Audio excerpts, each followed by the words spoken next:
you like gravy on there? Millions of mouths are fed every school day. You want a whole one? You're not getting a whole one. I'm going to give you a half one.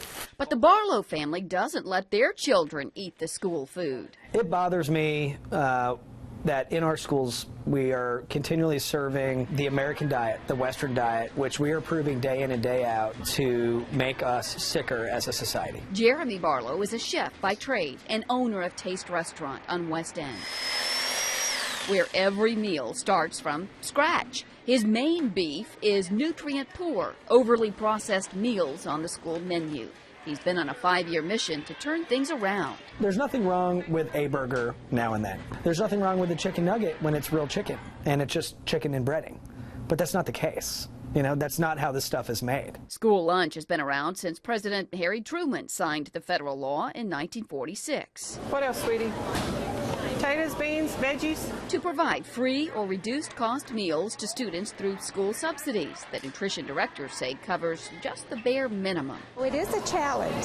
It is definitely a challenge. The federal program gives schools $2.77 for each free meal served and $2.37 for each discounted meal.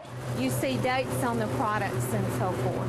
Out of that, Linda Becker with Sumner County Schools pays for more than just food. What we're charged for, such as utility expenditures, telephone expenditures, office supply expenditures, and I could go on and on. We're trying to put a meal out for about $1 to $1.20, depending on, for that day. 25 cents of that is just the milk alone. And on top of that, we got to put in an entree, 3 or 4 vegetables, 3 or 4 different types of fruits. To feed kids so cheaply, a recent USA Today investigation found the meat provided by the USDA to schools has often been turned down by even fast food restaurants. Chicken that didn't make it somewhere else, they'll throw it into the school system and supply the schools across our country with low-grade chicken to feed our kids. A new federal law being promoted by the First Lady will soon limit the number of calories served each day and require schools to offer more fruits and veggies, which some are already doing. We try and do an equal balance.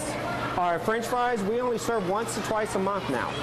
We cut out French fries, we cut that out a while back. And he points out those fries are baked since he pulled all fryers from Williamson County schools. Well, it really doesn't have that much of a taste, but it's okay. A study out of the University of Michigan found middle schoolers who eat school lunch frequently are more likely to be overweight, develop poor eating habits, and end up with higher levels of bad cholesterol. So we asked registered dietitian Diane Killebrew from Vanderbilt to analyze 5 school meals. Fruits and veggies caught her eye, but she would take the applesauce off the menu. The number 1 ingredients are apples.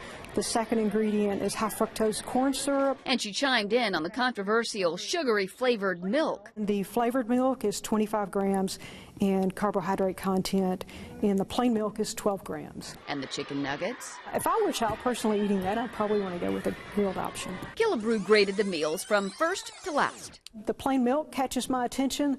The baked chicken for lunch, and I love that salad combination. I really like the grapes, the fresh veggie combination. I think this is a good choice. I might switch out a fresh apple just to really make it rock. This looks like a good calorie component. Again, I like the fresh vegetables that go with it. This would come in last with the chicken nugget piece. I think of all of those options, that's probably a little more highly processed than the other meals might be. In his fight, Barlow's been successful in getting salad bars in 14 metro schools. How many carrots you want? 5. That's right.